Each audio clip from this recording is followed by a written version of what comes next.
사도신경으로 우리의 신앙을 고백합니다. 전능하사 천지를 만드신 하나님 아버지를 내가 믿사오며 그 외아들 우리 주 예수 그리스도를 믿사오니 이는 성령으로 잉태하사 동정녀 마리아에게 나시고 본디오 빌라도에게 고난을 받으사 십자가에 못 박혀 죽으시고 장사한 지 사흘 만에 죽은 자 가운데서 다시 살아나시며 하늘에 오르사 전능하신 하나님 우편에 앉아 계시다가 저희로서 산 자와 죽은 자를 심판하러 오시리라. 성령을 믿사오며 거룩한 공예와 성도가 서로 교통하는 것과 죄를 사하여 주시는 것과 몸이 다시 산 것과 영원히 사는 것을 믿사옵나이다. 아멘.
할렐루야.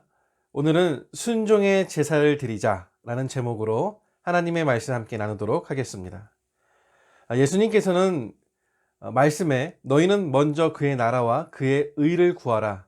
그리하면 이 모든 것을 너희에게 더하시리라 말씀하셨습니다. 하나님께서는 우리가 하나님의 나라를 구하는 삶을 살아가기를 원하신다는 거죠. 곧 하나님은 하나님을 믿는 자들과 함께 하나님의 나라를 함께 세워나가시기를 원하신다는 그런 말씀이 되겠습니다. 방법이 있습니다. 하나님의 나라를 그의 백성들이 함께 세우는 방법이 있습니다. 그것은 바로 하나님의 계획, 그 말씀의 순종함을 통해서입니다. 비록 사람은 하나님께서 어떠한 나라를 원하시는지 완전하게 이해하지는 못한다 할지라도 우리 각자의 삶의 현장에서 하나님의 말씀에 따라서 순종함을 통해 이 땅에 하나님의 나라가 점차 실현되는 것입니다. 구약시대에 하나님께서는 이스라엘 백성과 함께 하나님의 나라를 이 땅에 세우기를 원하셨습니다. 애굽에서 노예로 있던 이스라엘을 가나안 땅에까지 데려오시고 또 그렇게 데려오신 이유가 바로 그런 이유들입니다. 백성과 함께 하나님의 나라를 이 땅에 세우길 원하신다는 것. 하나님의 나라는 하나님의 계획만으로 이루어지는 것은 아닙니다. 그 백성들의 순종이 함께 되어야 합니다. 우리가 하나님 나라에 대한 원대한 계획은 없을지라도 그 말씀에 순종함으로 우리도 하나님의 나라를 세우는 백성의 사명을 감당할 수 있다는 것입니다. 그런데 그렇게 살아가다 보면 안타깝게도 하나님의 말씀을 알면서도 순종하지 못하는 일들이 생기곤 합니다. 오늘 본문에 나오는 사울 왕도 하나님께 순종하지 못하기는 우리와 마찬가지였습니다. 그리고 사울 왕을 보시면서 왕으로 세운 것을 후회한다고 하나님께서 하셨습니다. 그 이유는 그가 돌이켜 나를 따르지 아니하며 내 명령을 행하지 아니하였다였습니다. 하나님은 사울에게 왕의 권세를 주시고 그의 순종을 통해서 하나님의 나라를 세우고자 하셨습니다. 그런데 가장 하나님의 말씀에 순종해야 할 사울이 하나님의 말씀에 불순종했던 것입니다. 그리고 사울 왕은 불순종의 아이콘이 되었습니다. 불순종하면 사울 왕.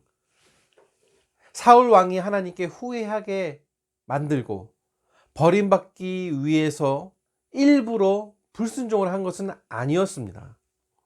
사울 왕은 무슨 이유인지 하나님의 명령에 불순종을 하게 됩니다. 그는 불순종의 대가가 그리 심각한 것인지 아마 몰랐던 것 같습니다. 하나님은 저와 여러분들을 부르셔서 하나님의 나라를 함께 세워가기를 원하십니다. 당신의 뜻이 이 땅에서 이루어지기를 원하고 계십니다. 하나님의 나라는 우리의 순종의 과정을 통해서 이루어짐을 우리 기억해야겠습니다. 오늘 말씀을 통해서 우리가 하나님께서 순종하지 못하게 하는 것은 무엇인지, 또 우리가 하나님 보시기에 이 불순종의 사람이 아니라 순종함으로 하나님의 나라를 함께 세우는 역할을 감당하는 우리가 되기를 간절히 축원합니다. 하나님께서는 사무엘 선지자를 통해서 이 사울 왕에게 행할 일을 명령하십니다. 그것은 아말렉 족속을 멸하라고 하는 명령입니다. 아말렉은 이스라엘에게 못되게 굴었던 민족인데요. 이스라엘이 출애굽하면서 비무장 상태에 있을 때에도 공격했던 악랄한 사람들입니다. 그래서 하나님의 길을 방해했던 이들이었고요. 그리고 이스라엘이 가나안 땅에 들어간 후에도 여전히 이 이스라엘을 공격했던 위험한 사람들이었습니다. 하나님은 아말렉의 죄를 벌하시고 이스라엘을 굳건히 세우시기 위해 아말렉을 멸하도록 명령하셨던 것입니다. 그런데 하나님은 아말렉을 칠 때에 아말렉 사람들과 그들의 모든 소유를 진멸, 여기서 말하는 진멸은 불태워 없애는, 그들의 물건을 소유할 수 없을 정도로 망가뜨리는 것을 표현하는데요. 남녀와 노소 그리고 그들이 가지고 있던 물건들, 짐승들, 모든 것들을 다 없애버리라는 명령을 하셨습니다. 철저하게 아말렉을 멸하시고자 하시는 하나님의 뜻이 있었습니다. 사울은 하나님의 명령대로 아말렉과 잘 싸웠습니다. 백성들을 소집하고요. 아말렉 성에 이르러 골짜기에 들어가서 복병을 시키고 공격을 하고 그 결과 전쟁의 승리를 거둡니다. 그런데 사울은 하나님의 명령하신 것과는 달리 모든 것을 불태워 없애라는 말씀을 어기고 좋고 기름진 소, 양, 동물들을 남기고 몸이 불편하고 뭔가 좀 지저분하고 안 좋은 동물들만 불태워 없앱니다. 사울은 모든 것을 진멸하는 하나님 말씀에 불순종합니다. 하나님은 사울의 불순종을 심각하게 보셨습니다. 그를 왕으로 세우신 것을 후회하시고 그를 버리시기로 작정까지 하셨습니다. 그런데 사울은 그 심각성을 모르고 있는 거예요. 자신을 찾아온 사무엘 선지자를 보았을 때 사울 왕은 이렇게 이야기를 합니다. 여호와께 복을 받으소서. 내가 여호와의 명령을 행하였습니다. 사울 왕은요, 마음 편하게 사무엘 선지자를 맞이합니다. 그리고 자신이 하나님의 명령대로 행하였다고 말합니다. 사울이 생각하기에 그랬을 겁니다. 100% 순종한 것은 아니지만 그래도 90% 정도는 순종했으니까 자신은 하나님의 명령을 행했다 생각했습니다. 그런데요, 하나님께서 원하시는 순종은 적당히 하는 순종이 아니라 온 힘을 다해 하는 순종인 것입니다. 명령한 것의 99%를 이루었다 할지라도 의도적으로 1%를 불순종했다면 그것은 하나님께서 원하는 순종의 자세가 아닌 것이라는 거죠. 만약 사울 왕이 전적으로 순종하기 위해 죽을 힘을 다해 아말렉을 진멸하고 했지만 힘이 부족해서 졌다는 거예요. 만약에 졌다는 거예요. 그러면 하나님께서 사울에게 이렇게까지 진노하지는 않으셨을 것입니다. 그런데 사울은 자신이 충분히 하나님의 말씀을 이행할 수 있었음에도 불구하고 자기 생각에, 자신의 판단에, 자신의 필요에 의해서 동물들, 재산을 남겨놓은 불순종을 행하였다는 것입니다. 하나님께서 원하시는 것은 아각 왕과 좋은 짐승들이 아니었습니다. 단순한 승리를 원하신 것이 아니었습니다. 하나님의 말씀이 전적으로 이루어지는 하나님의 나라, 그 나라를 원하셨던 것입니다. 사울은 전쟁에서 승리했는지 모르지만 하나님이 원하시는 전적인 순종에는 실패했던 것입니다. 우리가 하나님의 말씀을 이루어가기 위해서 전심을 다해 하지만 능력이 없어서 그 말씀을 못할 때가 있어요. 못 이룰 때가 있어요. 그렇다고 할지라도 하나님의 말씀에 대한 순종의 결단과 의지만큼은 100%가 되어야 합니다. 우리가 하나님의 백성으로 살아가기 위해서는 하나님께서 순종할 수 있는 부분과 그렇지 못할 부분을 미리 정해 놓고 이거는 순종하고 이거는 불순종하고 이러면 안 됩니다. 그것은 진정한 순종의 자세가 아니라는 것이죠.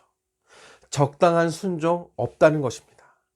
대단한 순종을 한 것처럼 여겨서도 안 될 것입니다.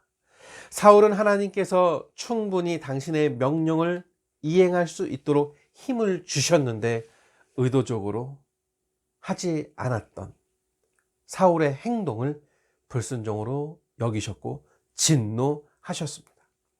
사무엘 선지자는 사울을 책망하기를 19절에 어찌하여 왕이 여호와의 목소리를 청종하지 아니하고 탈취하기에만 급하여 여호와께서 악하게 여기시는 일을 행하였나이까 라고 합니다.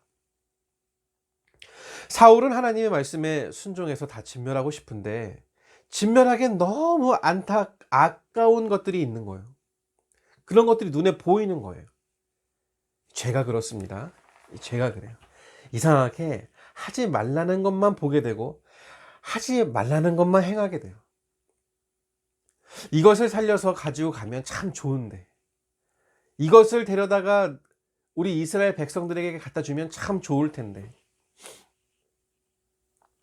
아말렉 왕을 잡아가면서 백성들이 자신을 대단하다고 여길 것인데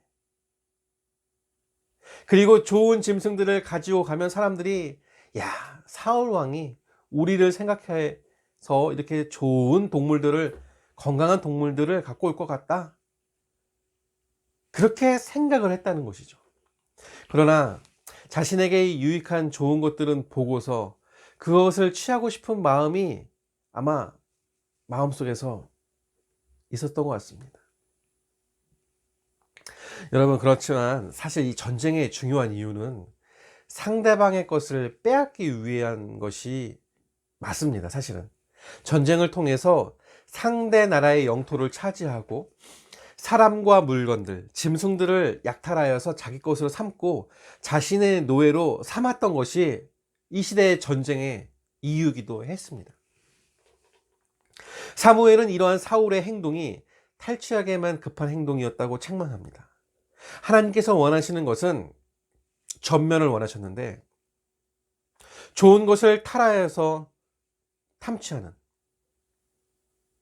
마음으로 인하여 하나님께 순종하지 못했다는 것입니다. 세상은 그렇게 할지라도 하나님의 사람은 그러면 안 되는데 사울은 그랬다는 것이죠. 이 시대 우리에게도 동일하게 적용해 봅시다. 이 세상은 우상, 탐욕 이런 것들을 원하지만 우리는 그런 것들을 원하면 안 됩니다. 하나님께서 원치 않는다는 것이죠. 우리가 하나님께 순종하기 위해서 내가 좋아하는 것까지도 하나님의 말씀대로 포기해야 할 결단도 가져야 한다는 것입니다. 지금이나 예전이나 중요한 것은 하나님의 말씀에 대한 순종하는 우리의 자세입니다. 우리가 아람의 군대 장관 나아만 장군 그 이야기를 잘 알고 있습니다. 엘리사 선지자가 나아만에게 명령한 대로 요단강에서 몸을 7번 씻었을 때 그의 나병이 고침을 받았습니다. 나아만 장군은 그 일로 엘리사 선지자에게 예물을 주고자 합니다. 그런데 엘리사는 이를 거절합니다. 그런데 이 엘리사의 종 게하시가 그 모습을 봅니다. 그리고 그 예물들을 그냥 돌려보내라는 엘리사의 그 선지자의 말이 이해가 되지 않았습니다. 그때 게하시는 그 물건을 탈취하고자 하는 급한 마음이 생겼습니다. 그래서 엘리사 선지자 몰래 나아만 장군을 따라가서 거짓으로 말합니다. 지금 엘리사 선지자에게 두 제자가 왔는데 엘리사 선지자가 제자에게 줄 은 달란트와 옷 2벌을 달라 합니다. 그리고 그것을 받아다가 집에 감춥니다.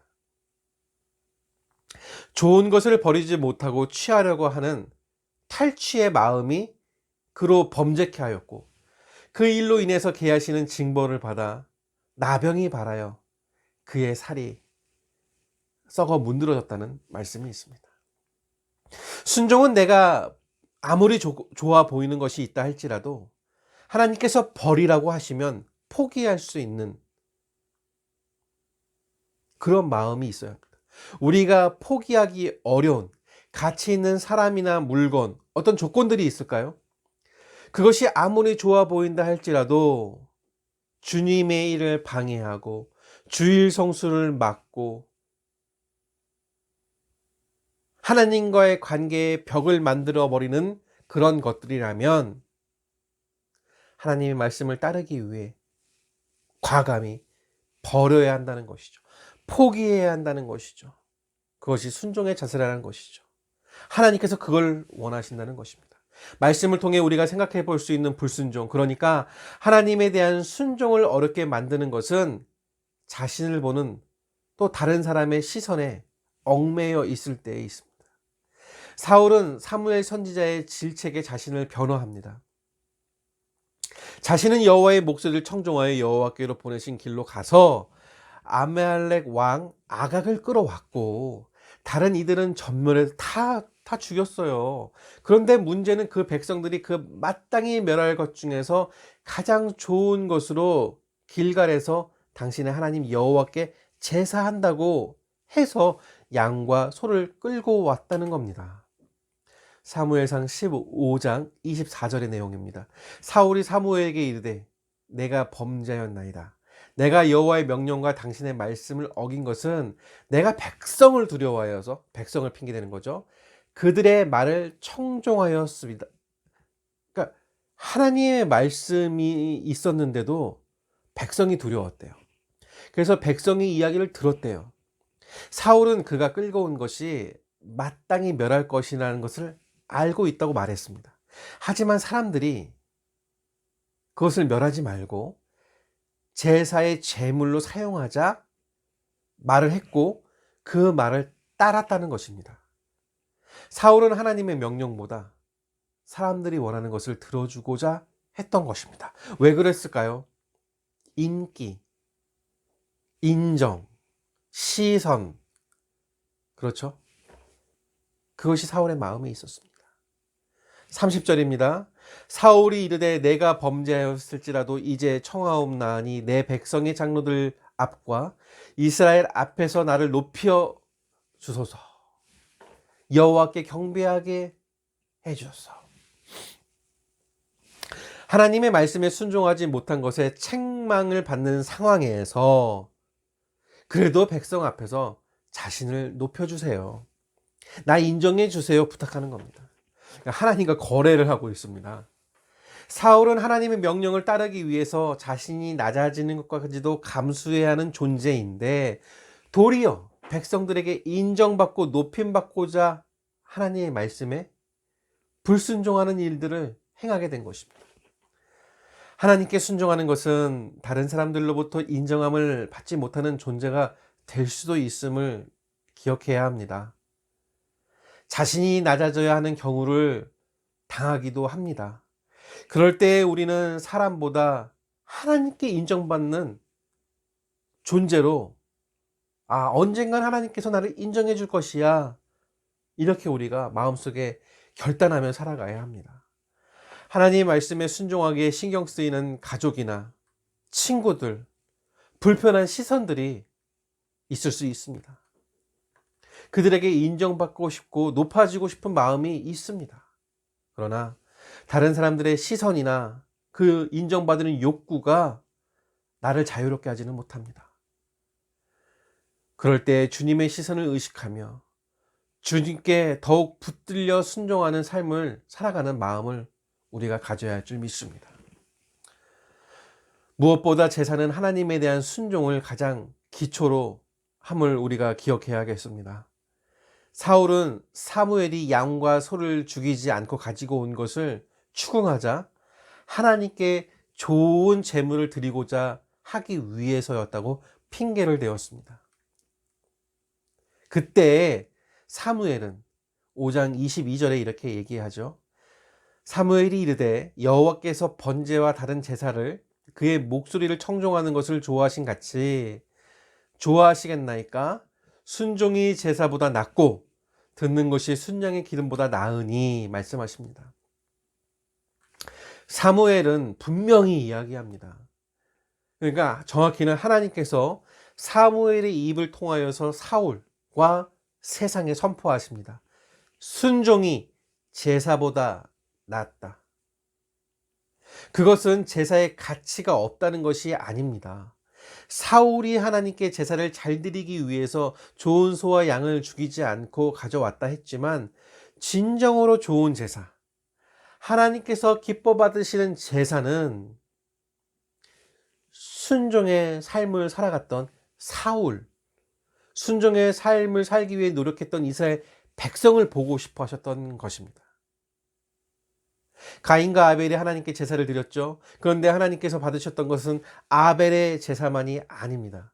창세기 4장 4절에 하나님께서 아벨로부터 받으신 것은 아벨과 아벨의 제물을 받으셨다 했습니다. 아벨 자체를 하나님께서 받으셨습니다. 그것은 그의 삶이 하나님께서 받으실 만한 삶을 살았기 때문입니다. 그런데 가인은 반대죠. 가인과 그의 제물은 받지 아니하셨습니다. 여러분, 가인의 제물이 나빠서가 아니죠. 가인의 삶이 하나님이 받으실 만한 삶을 살지 못했던 것입니다. 하나님께서 사울을 받지 않고 버리고자 하셨던 것은 그가 바치고자 하는 제물이 형편이 없어서가 아니라 그가 살아왔던 삶이 생각이 아니었기 때문이죠.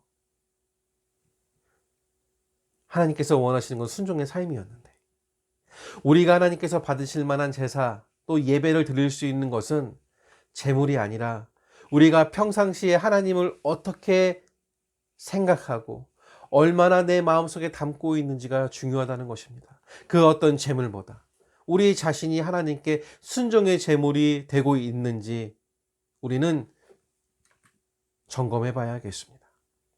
오늘 말씀을 요약하며 정리를 하고 싶습니다. 사무엘상 15장 1절에 사무엘이 사울에게 찾아와 하는 첫 말이 있습니다. 여호와께서 당신을 백성 이스라엘 위의 왕으로 삼으셨은즉 이제 왕은 여호와의 말씀을 들으소서입니다. 하나님께서 그를 왕으로 세우시고 기대하셨던 것은 사울이 하나님의 말씀을 듣는 순종의 왕이 되길 원하셨습니다. 순종할 때 사울을 통해서 이스라엘이 하나님의 나라가 될 수 있었기 때문입니다. 미가서 6장 8절 후반절에 미가 선지자는 하나님께서 하나님의 백성에게 원하시는 것을 말씀하시는데요. 겸손하게 내 하나님과 함께하는 것이 아니냐라고 말씀하십니다. 하나님은 당신의 백성들에게 하나님과 함께하는 은혜를 주셨습니다. 그리고 그것은 겸손하게 내 뜻을 하나님의 뜻에 맞추고 전적인 순종을 할 때입니다. 오늘날 이 시대는 하나님께 불순종하는 시대입니다. 하나님의 나라를 구하며 하나님의 뜻에 순종하는 삶이 아니라 자신이 중심이 되어서 내 생각이 또 내 나라를 내 왕국을 만들기 위해 주님의 뜻에 불순종하는 것입니다. 하지만 하나님의 말씀에 순종하며 살 때 하나님께서 이루고자 하시는 하나님의 나라를 우리가 경험할 수 있습니다. 비록 우리의 능력으로 하나님의 말씀을 완전히 이루지 못한다 할지라도 우리의 삶 전체가 하나님께 순종하고자 결단하는 삶이 되어야 한다는 것입니다. 하나님께서 우리를 부르신 것을 후회하시고 멀리하는 존재가 되지 않기를 원합니다. 도리어 하나님께서 받으시는 인생, 그리고 하나님 나라를 위해서 주님과 함께 행하는 거룩한 삶을 살아가는 우리 모두가 되길, 그리하여서 하나님께서 주시는 복으로 또 천국 백성의 삶으로 이 땅에서 천국의 삶을 누리는 우리 모두가 되시기를 이 시간 간절히 축복합니다. 기도하겠습니다. 하나님 아버지, 그 어떤 재물보다도 우리 자신이 하나님께 순종의 재물이 되고자 할 때 하나님께서는 우리의 예배를 기뻐 받으심을 오늘 말씀을 통해 알게 되었습니다. 우리에게 구원을 베푸신 전능하신 하나님이 우리와 함께 계시고 우리를 지금도 깊은 바다같이 사랑하고 계심에 감사드립니다. 우리 일생 다 가도록 이 놀라운 하나님의 은혜의 사랑에 감사하며 하나님께 영광 돌리며 살아가는 우리 되게 하여 주시옵소서. 축복의 하나님, 이 시간 여러 가지 감사의 고백을 담아 귀한 예물을 또 11조를 감사 그리고 작정 헌금을 드리오니 기쁘게 받아주시옵고 드리는 손길 위에 감사가 넘치게 하시고 기쁨과 행복 또 풍성한 인생 하나님 책임져 주시옵소서. 또한 우리 교회에 몸이 아프신 성도님들 또 가정의 식구들이 있습니다. 주님 도우시고 함께 하소서. 마음에 기쁨을 주시고 육체의 강건함을 허락하시고 가족들에게 주의 은혜를 더하여 주시옵소서. 하나님께서 함께하여 주시기를 간절히 소원하오며 이제는 우리 구주 예수 그리스도의 은혜와 하나님 아버지의 무한하신 사랑과 성령 하나님의 감화감동 교통하심이 오직 주의 말씀이 나를 이끄시고 나를 책임지심을 믿는 사랑하는 우리 모든 성도들 머리 위에 이제로부터 영원토록 함께 있을지어다. 아멘.